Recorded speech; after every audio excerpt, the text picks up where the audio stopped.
magkano ang bayad sa iyo? Utang ina, bayad na ako. Simula nang umupo si PRRD na bayad na kami. Bayad na kami sa ganda, sa buti ng puso ni PRRD. Kaya hindi na namin kailangan ng bayad ngayon dahil bayad na kami, matagal na. Meron ba?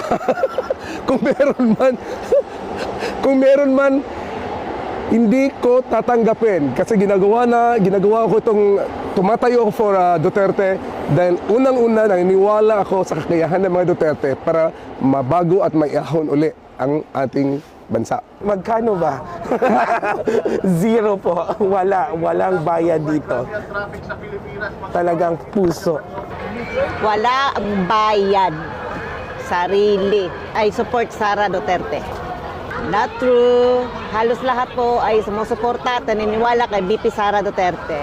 We do it for free. We are not paid. Hindi kami mga trolls. Of course, wala, no. May pera ako. Taray! Ay, wala! Bakit ba bayaran? Hindi. Sa sarili ko to para maibigay yung suporta para kay VP Sara. 0 piso. Wala po. Wala. Kusang loob, bukal sa puso. Duterte forever.